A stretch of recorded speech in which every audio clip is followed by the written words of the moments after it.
Earth's Mightiest Avengers, Issue 1. Or you could call it Earth's Mightiest Heroes Avengers, Issue 691. It's your choice.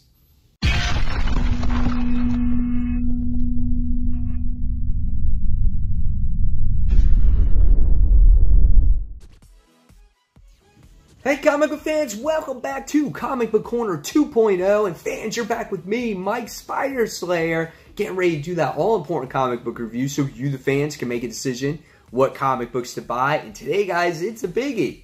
Are you going to buy this? This is the new Avengers Issue 1, or you could call it by legacy numbering, Avengers Issue 691. This is a fresh new start, the first book to come out from Marvel's new initiative. This book is done by Jason Aaron and Ed McGuinness. Now, just to let you guys know, there will be spoilers in this review, so if you haven't seen it or read it, please come back and see me when you're done reading the book.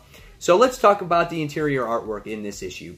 I like Ed McGuinness as an artist. I think maybe at times his characters are a little bit bulky, but his character facial expressions are beautiful. The coloring in this book is nice. When you get to see Celestials in this book, you really get to see how gargantuan they actually are, and that is pretty badass in here.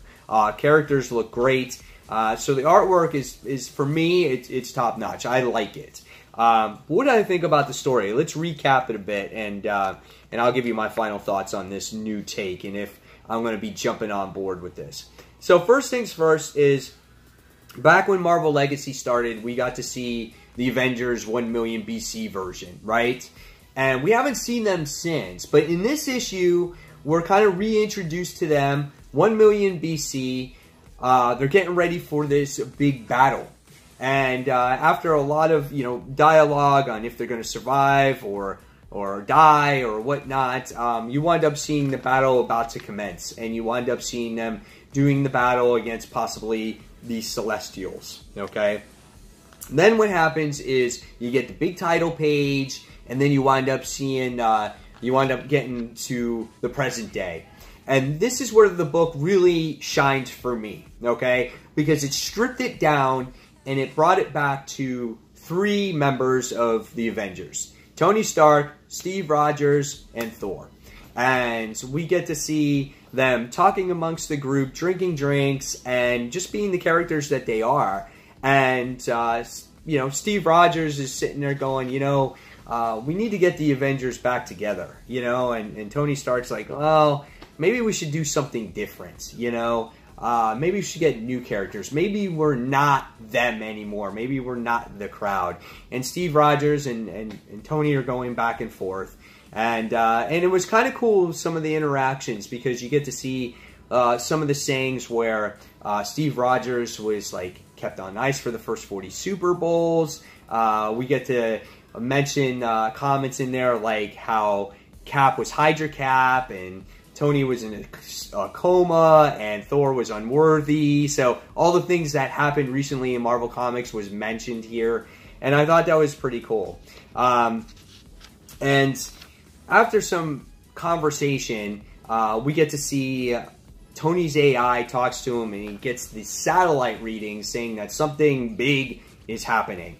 Okay, so you get introduced to those 3 characters. Now, the other couple characters in this book that you get introduced to is Doctor Strange and Black Panther. They go into pretty much the center of the earth under Africa, and they find this weird phenomenon.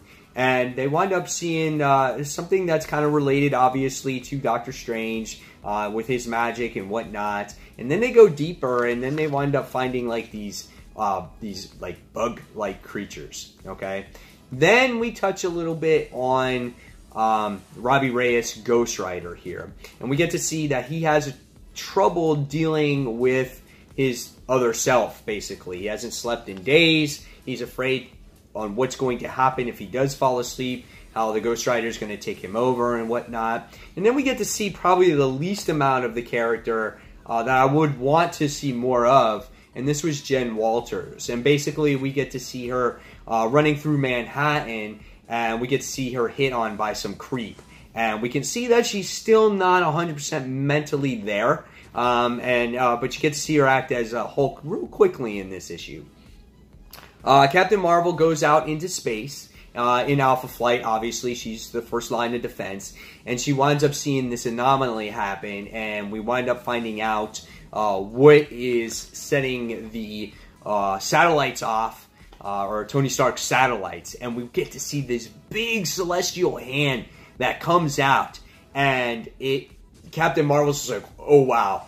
And this is where the artwork really shined for me, because you get to see how big a Celestial is compared to a normal-sized human being. It's like a gnat. I mean, it was awesome. Tony Stark, Thor, they're freaking out. Really crazy stuff. Black Panther, Doctor Strange, dealing with these bug creatures. They're hatching from the ground. There's two crazy things going on. All of a sudden, you got Celestials falling from the ground, or falling from the sky, hitting the ground. Captain Marvel is trying to prevent them from hitting, like, Manhattan, and they're falling from all over the place. You got Ghost Rider dealing with the bugs. You got Doctor Strange and Black Panther dealing with the bugs. And all of a sudden, it's this gargantuan event that is happening.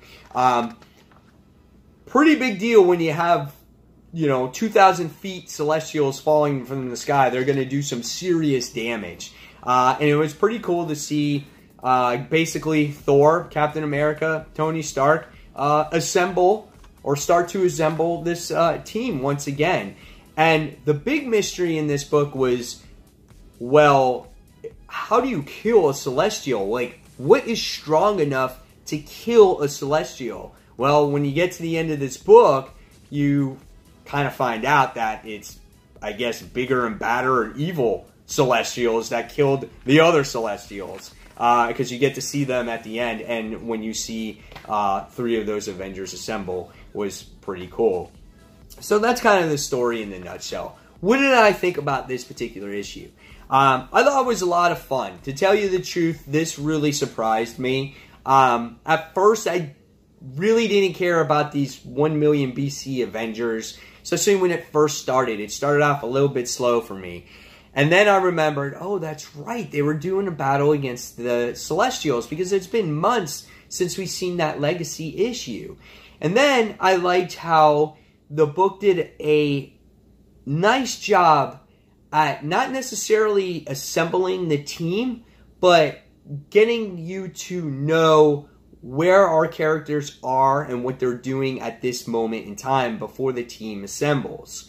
And it touched on Captain America, it touched on Thor, and you get to see him with his gold arm and the gold hammer, and it touched on Tony Stark a little bit. And those 3's character interactions, for me, reminded me of an Avengers book. I really enjoyed their character interactions, and I had a lot of fun with it. I love how Captain Marvel was that first line of defense and kept one Celestial from hitting, the land.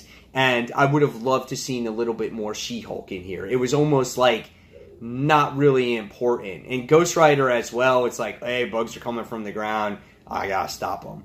But overall, it was a good book. I liked it. And I'm intrigued to see what's going to happen with this. So I think at the end of the day, I'm going to give this book probably a 4 out of 5 stars. This was a solid read. I'm looking forward to more. And yeah, I definitely say go ahead and pick this one up, guys. I don't think you'll be disappointed. Give this one a chance and see where it goes from here. So, guys, in the comments below, tell me what you thought of Avengers issue number 1 or Avengers issue 691. And as always, fans, thank you so much for watching Comic Book Corner 2.0. Don't forget to subscribe to the channel. Give this video a thumbs up if you like it. And hit that notifications button so you don't miss a single video from me. So again, guys, until that next comic book review, this is Mike Spider Slayer signing off. And I'll see you real soon, guys. Bye.